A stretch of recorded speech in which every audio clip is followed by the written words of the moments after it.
چونکہ آپ مصروف تھے، ابھی جب ہم انٹرو ناظرین ریکارڈ کر رہے تھے گورنر صاحب کو، تو اس سے پہلے گورنر صاحب مصروف تھے، ظاہری بات ہے ان کی اپنی مصروفیات ہیں،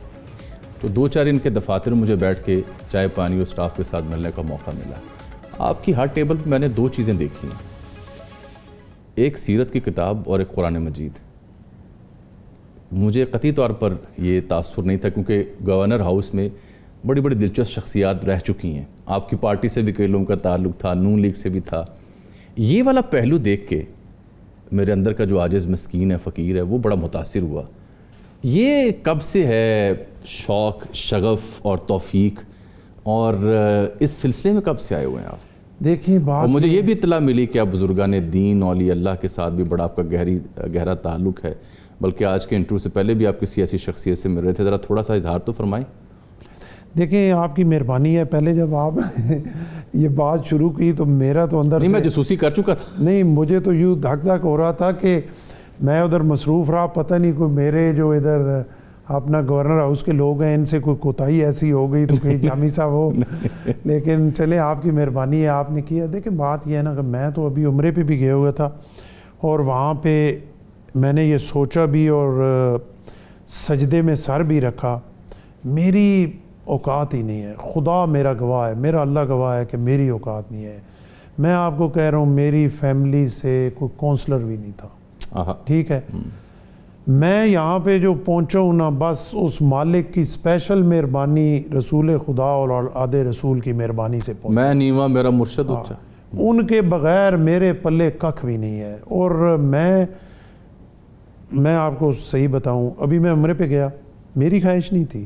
میں تو اس میں پھنسا رہا، میں نے تو اپنے لوگوں سے ملنا تھا، لوگ مجھے فونے کرتے رہے، میں نہیں مل سکا۔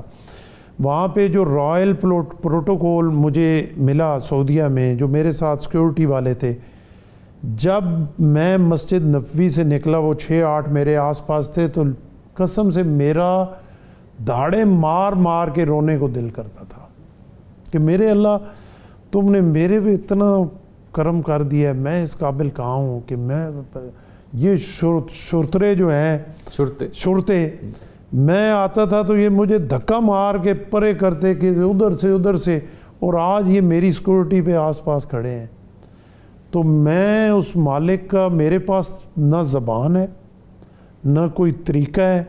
نہ کوئی سوچ ہے، نہ مجھے سمجھ آ رہی ہے کہ میں اس کا شکر کیسے ادا کروں۔ تو یہ دیکھیں نا، یہ جہاں پہ میں بیٹھا ہوں اس میں میری عزت ہے، اس گورنر آفس میں، تو ایمانداری سے میں یہ کبھی نہیں چاہوں گا کہ یہاں پہ کوئی ایسا کام ہو جس سے میرے مالک کی ناراضگی ہو اس موضوع پہ، کیونکہ وہ میرے سے ناراض ہو گیا تو پھر میرے پلے کچھ بھی نہیں ہے۔ چلیں، اور یہاں جو کچھ بھی ہوتا رہا، ہر ایک کی اپنی ہے، اس نے اپنا جواب دینا ہے، لیکن اب جو ہے ہم پھنسیں گے تو اللہ سے 2 نفل حاجت پڑھیں گے، اس سے گزارش کریں گے، ہم ادھر پھنسے ہوئے ہیں، ہمیں نکال میرے مالک، اور وہ نکالے گا، بالکل نکالے گا، کوئی مسئلہ نہیں ہے، وہ مہربان ہے۔ پھر 2 نفل پڑھیں گے، اس کا شکریہ ادا کریں گے۔ ہاں یہ ضرور ہے، میری زندگی کا اصول ہے، مالک سے مانگوں گا، اس کے آگے جھکوں گا، اس کے آگے ماتھا ٹیکوں گا، اس کے آگے ناک رگڑوں گا، لیکن کسی انسان کے آگے نہیں جھکوں گا، نہ اس مالک نے کبھی مجھے جھکایا ہے۔ اور صاحب آپ کے حوالے سے میں ایک بڑے ٹی وی چینل پہ کچھ خبریں دیکھ رہا تھا کہ نون لیگ سے آپ کے جو گلے شکوے ہیں، اس میں ایک شکوہ شاید گاڑی کی تبدیلی بھی تھی، تو انہوں گڈی دی واقعی لوڑ ہے گی؟ دیکھو بات یہ ہے نا کہ اب مجھے یہ نہیں سمجھ آتی بالکل کہ یہ بڑے ٹی وی چینل خبریں کہاں سے لے، میں اس لیے پوچھا نا آپ سے، ڈائریکٹ پوچھ لیتا ہوں۔ یہی میں کہہ رہا ہوں، دیکھیں میں نے تو ان 11 مہینوں میں ایک دن نہیں کہا کہ مجھے ڈیولپمنٹ دیں، اور مجھے کیوں نہیں دے رہے، ٹھیک ہے، مجھے اس کی ضرورت ہی نہیں ہے، میں کولیشن چلانا ہے، چلا رہے ہیں، عزت سے چلا رہے ہیں۔ 2 دفعہ میری گاڑی جو ہے وہ موٹر وے پہ اللہ کے حوالے ہوتے ہوتے بچی، اللہ نے کرم کیا، میں بچ گیا۔ حادثہ ہوتے ہوتے؟ ہاں 2 دفعہ ٹی وی پہ بھی چلا تھا، ایک دفعہ دونوں رم جو ہیں وہ دونوں کریک ہو گئے، اللہ نے بچا لیا، ایک دفعہ پھر اسی طرح ہو گیا۔